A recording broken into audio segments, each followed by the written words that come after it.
అందరికీ నమస్కారం. Welcome back to my channel. నేను మీ ముందుకి ఎందుకు వచ్చినా అందరికీ తెలిసిందే. ఏలూరులోని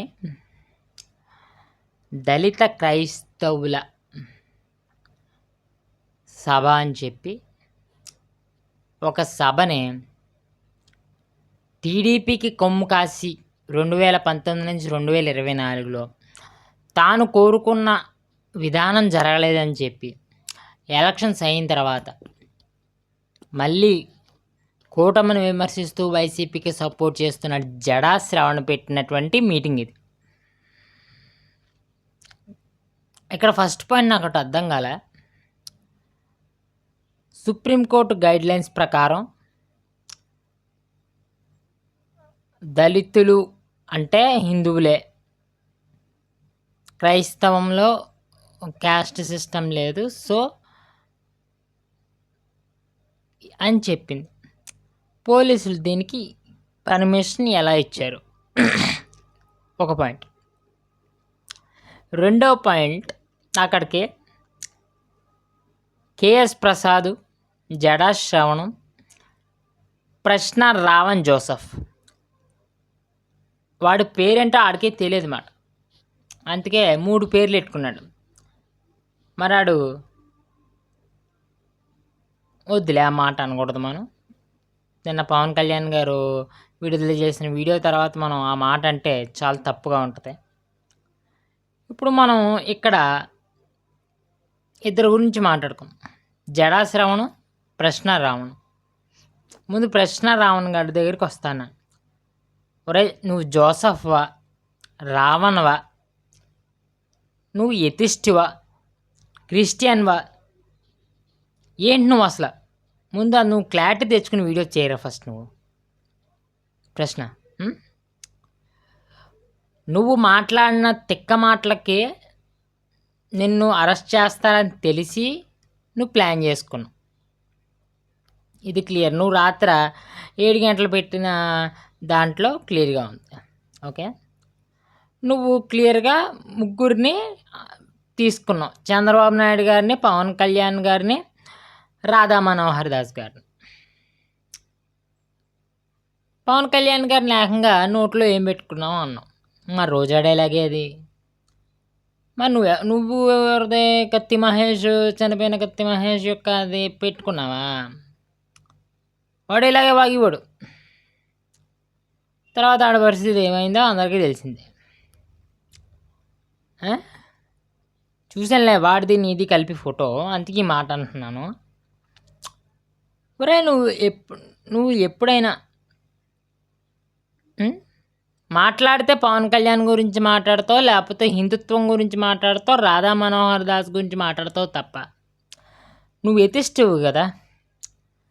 అంటే నీకు ఏ మతానికి ఏ కులానికి సంబంధం లేదు కదా. నువ్వు అన్ని కులాల్లోని అన్ని మతాల్లోని లేక జరుగుతున్నటువంటి తప్పును ప్రశ్నించాలి కదరా జోసఫ్ రావును.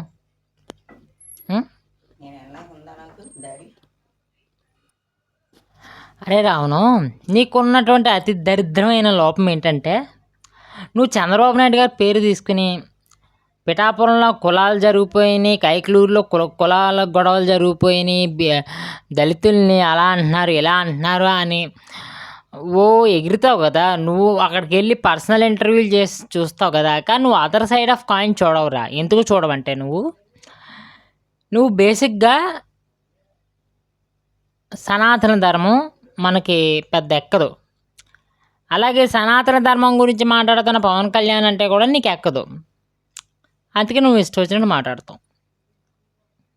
సరే, ఇంకా రాధా మనోహర్ దాస్ గారి దగ్గరికి వద్దాం. రాధా మనోహర్ దాస్ గారు ఏమంటున్నారు? మన భారతదేశంలో ఉన్న వాళ్ళందరూ హిందువులే, వచ్చిన కొన్ని గొట్టాలు బలవంతంగానో లేకపోతే మోసపూరితంగానో మతాలు మార్పులు చేశారు. ఇదిగో నా దగ్గర ఈ ప్రశ్నలు ఉన్నాయి, ఈ ప్రశ్నలకు సమాధానం చెప్పండి, ఇవన్నీ మాట్లాడతాం. ఓకే, నువ్వు ఎప్పుడైనా ఉదాహరణకు నేను క్రిస్టియన్ మతమే తీసుకుంటా. పాస్టర్స్ ఉంటారు, వాళ్ళు ఎలా మభ్య పెడతారో నీకు తెలుసు కదా. గ్యాస్ సిలిండర్ అయిపోయింది, యేసు ప్రభువుని మొక్కుకున్నాను, గ్యాస్ సిలిండర్ వచ్చేసింది, యేసు ప్రభు వచ్చి నాకు కుకింగ్ చేసేసాడు, ప్రేయర్ ఆయిల్ రాస్తే నాకు వ్యాధులు తగ్గిపోయినాయి, దెయ్యాలు పోయినాయి, ఇవన్నీ పిచ్చి పిచ్చి నాటకాలు అన్నీ ఆడతారు కదా. వాళ్ళు ఎప్పుడన్నా ప్రశ్నించేవరా నువ్వు? రావణం, నువ్వు ఎప్పుడన్నా ప్రశ్నించేసి వచ్చావా అంటున్నా. నువ్వు అన్నా చూడు, సెలెక్టివ్ అని ఏదో పదం వాడావు చూడు, అది నీకు ఏడిసింది. అది నీకు ఏడడం వల్ల నువ్వు ఇలా ఏడుతున్నావు అంతే, అంతకుమించి ఏం లేదు నీకు ఇక్కడ. ఇంకో సమస్య ఏంటంటే, ఈ దళితులకు సంబంధించి ఈ క్రిస్టియన్ సర్టిఫికేట్ ఇవ్వడం, ఏబిసిడి కేటగిరీలు అన్ని డిసైడ్ చేయడం స్టేట్కి ఇచ్చింది. ఇప్పుడు ఎలాగైనా మనం ఇది భద్రాఫ్ చేసి మన జగన్ గవర్నమెంట్ దాకా లాక్కొని వస్తే జగన్ గవర్నమెంట్ చేయడు, మనం సేఫ్. యాక్చువల్గా నువ్వు క్రిస్టియన్విరా, నువ్వు క్రిస్టియన్వి, కానీ ఎథిస్ట్ అని ఓవర్ యాక్షన్ చేస్తూ నువ్వు టార్గెట్ చేస్తున్నావు అంతే, అంతకుమించి ఏం లేదు. నీకు సపోర్ట్గా నేను 2-3 సార్లు ఇంటర్వ్యూ చేసిన ఆ ప్రకాష్ గడు, జస్ట్ ఆస్కింగ్ ప్రకాష్ గడు వచ్చేస్తాడు. ఆడి సీటు కిందే కేసు ఉంది, ఆడి సీట్ ఆడు సర్దుకోడు, పక్కోడి సీట్ని గెలకాలని చూస్తాడు.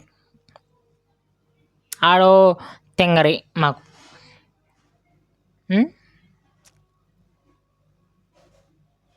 చాలా లైటర్ వెయిట్లో మాట్లాడుతున్నాను ఇప్పుడు నేను.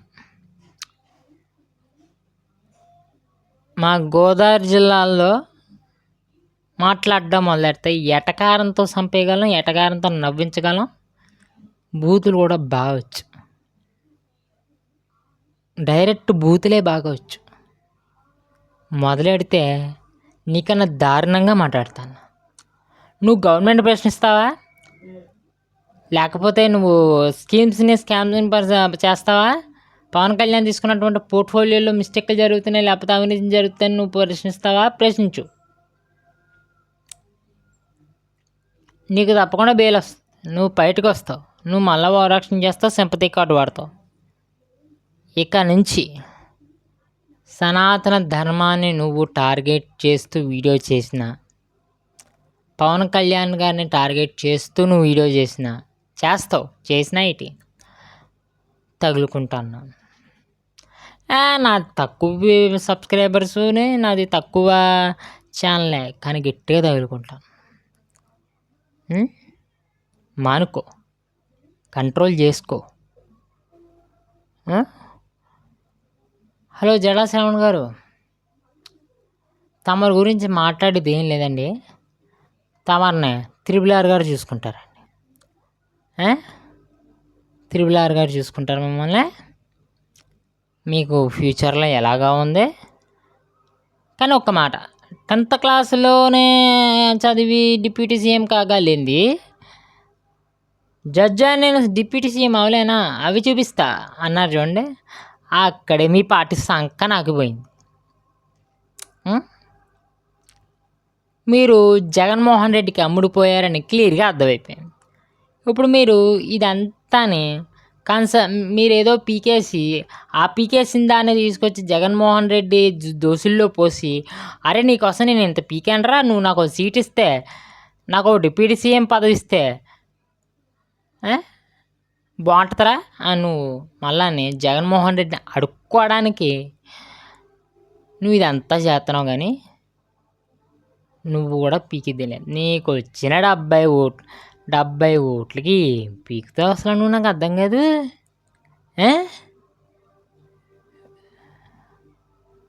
ఏం పీకుతావు?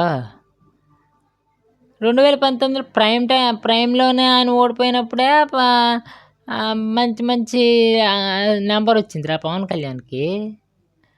ఇప్పుడు పిఠాపురాన్ని శుభ్రంగా అభివృద్ధి చేస్తున్నాడు, నువ్వేటి పీకేది నా బొందా. నువ్వు కానీ ప్రశ్నగాడు కానీ ఇంకొకడు ఉన్నాడు ఐఏఎస్ ఆఫీసర్, ఆడు కానీ ఏంది ఏంది బీకేది మీరు? ఇంకా ఇక్కడ కనబడుతుందా చిన్నగా? దీన్ని కూడా పీకలేరు. ట్రై చేయండి, మీరు ట్రై చేయండి. నేను ఇందులో చాలా లైటర్ నోట్లో మాట్లాడాను, ఎందుకులే అని. ఇంకా మీకు బ్యాండ్ బాజా భారత్ ఉంటానే. నా వీడియో కనుక నచ్చితే లైక్ చేసి షేర్ చేసి సబ్స్క్రైబ్ చేసుకోండి. Thank you.